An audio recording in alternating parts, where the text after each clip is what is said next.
નમસ્કાર મિત્રો, દેશ અને દુનિયાના સુપરફાસ્ટ સમાચારમાં તમારું સ્વાગત છે। હવામાન વિભાગની મોટી વરસાદની આગાહી સામે આવી છે। છત્રી બહાર રાખજો, હજુ પણ વરસે વરસાદ। હવામાન વિભાગની આગાહી અનુસાર રાજ્યમાં આગામી 7 દિવસ હળવા મધ્યમ વરસાદની શક્યતા છે। અરબ સાગરમાં સક્રિય ડીપ ડિપ્રેશન આગામી કલાકોમાં ચક્રવાતમાં ફેરવાઈ શકે છે। દરિયાકાંઠે 40થી 50 કિલોમીટરની ઝડપે પવન અને ગાજવીજ સાથે વરસાદ પડશે। માછીમારોને 5 દિવસ દરિયો ન ખેડવાની સૂચના આપવામાં આવી છે।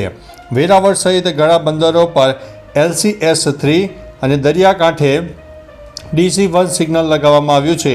આ સાથે અમદાવાદ સહિત પશ્ચિમ ગુજરાતમાં પણ વરસાદ થવાની શક્યતા છે।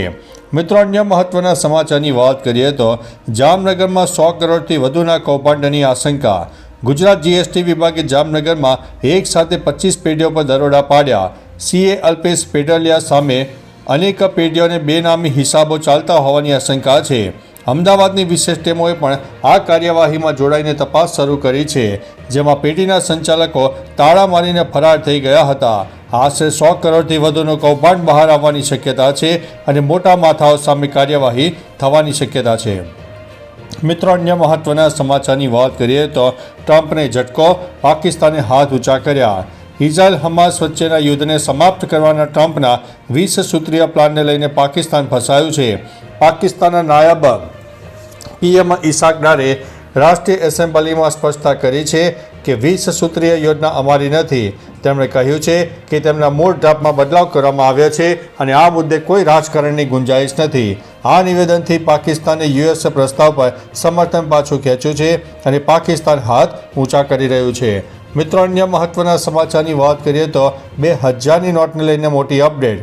RBIએ 2023માં 2000 રૂપિયાની નોટો ચલણમાંથી પાછી ખેંચી લીધા પછી હજી પણ 5884 કરોડની નોટો ચલણમાં છે।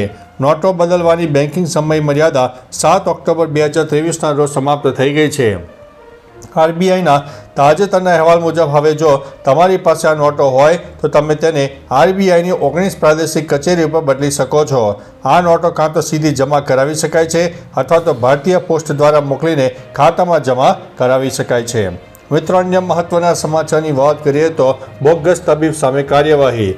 ભુજના ઘનશ્યામનગરમાં બોગસ તબીબ જૈનુમ અમી અલી કાજાણીએ હોસ્પિટલ ખોલીને ભાગીદારીના નામે 1.10 કરોડની ઠગાઈ આચરી હતી।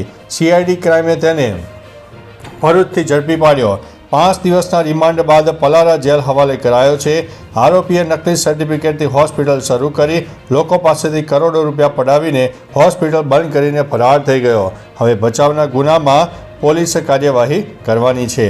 મિત્રો, અન્ય મહત્વના સમાચારની વાત કરીએ તો RBIની નવી સુવિધા, ચેક હવે કલાકોમાં ક્લિયર થશે। RBIએ ચેક ક્લિયરન્સ સિસ્ટમમાં મોટો ફેરફાર કર્યો છે, જે 4 ઓક્ટોબરથી લાગુ થશે। ચેક જમા થયાના થોડા કલાકોમાં હવે તમારા ખાતામાં ભંડોળ જમા થઈ જશે। પહેલાં ચેક ક્લિયરન્સમાં 2 દિવસ લાગતા હતા, હવે બેંકો વચ્ચે કલાક દીઠ સમાધાન સવારે 11 વાગ્યાથી શરૂ થશે। વિતરણ કરનાર બેંકે સાંજે 7 વાગ્યા સુધીમાં પુષ્ટિ કરવી પડશે, નહીં તો ચેક આપમેળે મંજૂર થઈ જશે। મિત્રો, અન્ય મહત્વના સમાચારની વાત કરીએ તો વિજ્ઞાન જાથાએ અંધશ્રદ્ધાના કરતૂતનો પર્દાફાશ કર્યો। ચોટીલાના કાબરણ ગામના પરિવારના 3 સભ્યોના ગામના પૂર્વ સરપંચ વિરુદ્ધ અંધશ્રદ્ધા ફેલાવતા હોવાની વિજ્ઞાન જાથાને ફરિયાદ કરતા ટીમે પોલીસ સાથે રાખીને ગામમાં આવીને પર્દાફાશ કરતા 3 સભ્યોને પોલીસે અટકાયત કરતા માફી માંગી હતી। સદર મામલે કાબરણના સામતભાઈ પરિવારે પોલીસ સ્ટેશનને લેખિતમાં માફી માંગી અને પોતે મન દુઃખના કારણે પૂર્વ સરપંચ ઉપર ખોટા આક્ષેપ મૂક્યાની કબૂલાત કરી હતી। મિત્રો, અન્ય મહત્વના સમાચારની વાત કરીએ તો પાકિસ્તાનની ધરતી ઉપર જોરદાર ભૂકંપનો આંચકો અનુભવાયો છે।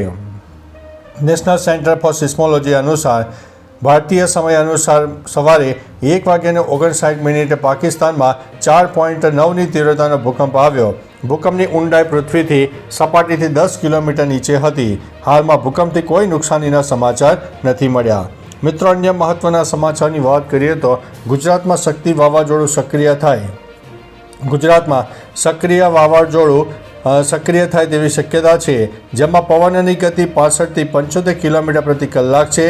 5 ઓક્ટોબર સુધી તે 110 કિલોમીટર પ્રતિ કલાકની થશે। 6 અને 7 ઓક્ટોબરે રાજ્યમાં ખાસ કરીને સૌરાષ્ટ્ર અને કચ્છમાં ભારે વરસાદની શક્યતા છે। વાવાઝોડું કચ્છ દ્વારકાના દરિયાકાંઠે અસર કરશે, પરંતુ લેન્ડફોલ નહીં થાય. માછીમારોને 3 થી 6 ઓક્ટોબર સુધી દરિયામાં ન જવાની સૂચના આપવામાં આવી છે. 24 કલાકમાં વાવાઝોડું વિકરાળ બનશે. મિત્રો, અન્ય મહત્વના સમાચારની વાત કરીએ તો વાપીમાં ભંગારના ગોડાઉનમાં ભીષણ આગ. વાપીના સલવાવમાં શુક્રવારે રાત્રે ભંગારના ગોડાઉનમાં ભીષણ આગ લાગી, જે વિકરાળ બનીને આજુબાજુના 5 થી 7 ગોડાઉન અને એક ટેમ્પાને ઝપેટમાં લઈ લીધા. વિસ્તારમાં દોડધામ મચી ગઈ. પ્રાથમિક અનુમાને ડીજીવીસીએલના થાંભલામાં શોર્ટ સર્કિટ લાગી હતી. પવનને કારણે ઝડપથી તે ફેલાઈ ગઈ. સ્થાનિકો અને અગ્રણીએ બચાવ કામગીરી શરૂ કરી.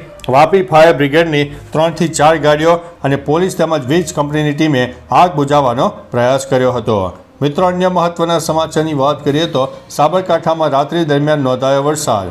સાબરકાંઠા જિલ્લામાં રાત્રે ખેડ બ્રહ્મામાં 27 મિલીમીટર અને પોશીનામાં 13 મિલીમીટર વરસાદ નોંધાયો. પવન સાથેના વરસાદથી રસ્તાઓ પર પાણી વહી ગયા. નીચાણવાળા વિસ્તારમાં પાણી ભરાઈ ગયા.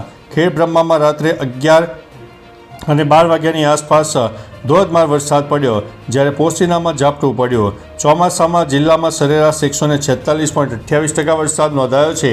ખેડ બ્રહ્મામાં 203.78%, વડાલીમાં 190.94%, ઈડરમાં 163.91% અને અન્ય તાલુકામાં 104.68%થી લઈને 146.59% નોંધાઈ ગયો છે.